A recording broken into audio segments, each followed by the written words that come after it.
Welcome to The Explainer. Today, we're going to tackle a really powerful idea about love, one that pretty much challenges everything we've been taught. Forget the dramatic, heart-pounding romance from the movies. We're going to explore a completely different way to know if you found the one. So let's just jump right in with a kind of provocative question, one that gets right to the heart of how we think about romance. What if that feeling we've all been taught to chase, the butterflies in your stomach, what if that's not a sign of love, but actually a warning sign from your nervous system? This is the story we've all been sold, right? For generations. That real love is supposed to feel intense, overwhelming, maybe even a little chaotic. We think if it's calm, it must be boring. But what if that's the biggest misconception of them all?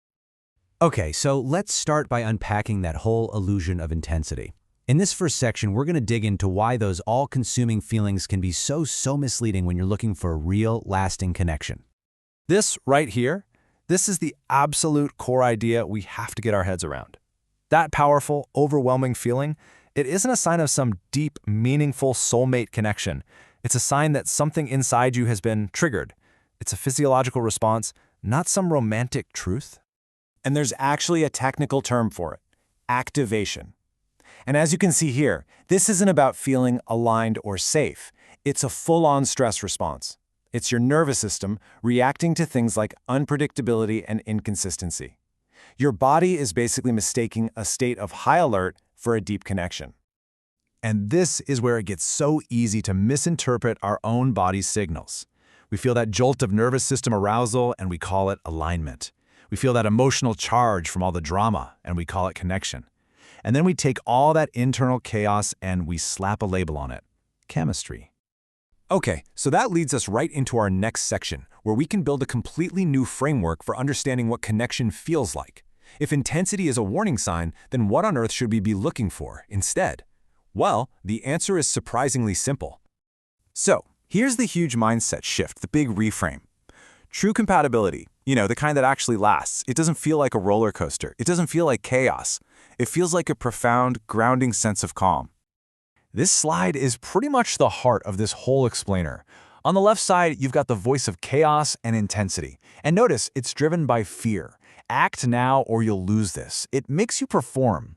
But on the right, you've got the voice of calm and alignment. It's driven by self-trust. Nothing needs to be forced. It lets you just be.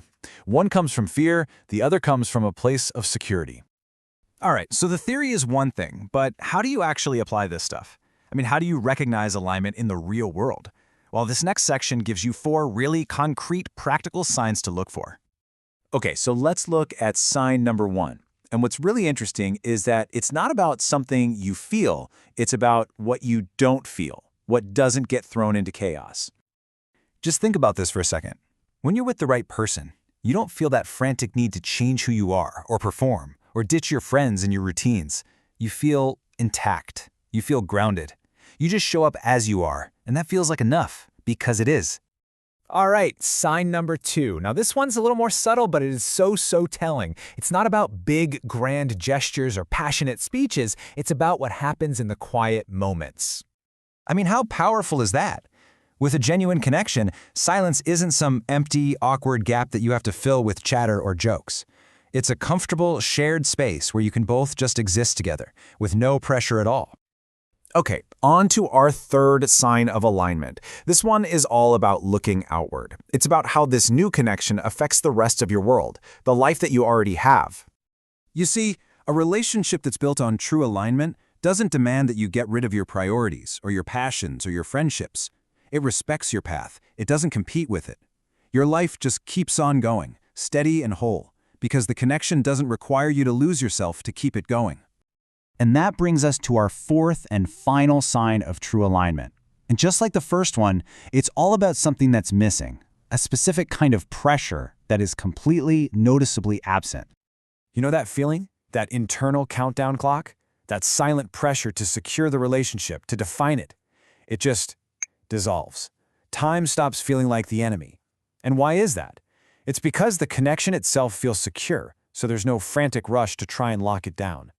And we really have to be crystal clear on this point. That feeling of needing to lock it down right now, that urgency, that is not passionate love. That's your fear of loss driving your decisions. Real passion can exist without that panicked, urgent feeling. So all of this, it brings us to our final section. And honestly, this might be the most empowering takeaway from this entire explainer. A complete reframe of what it even means to get into a relationship. You know, this is the story we're always told, right? You fall in love. The word itself implies a loss of balance, of control, of perspective. It's something that just happens to you. And this is the active, powerful reality we should probably be aiming for.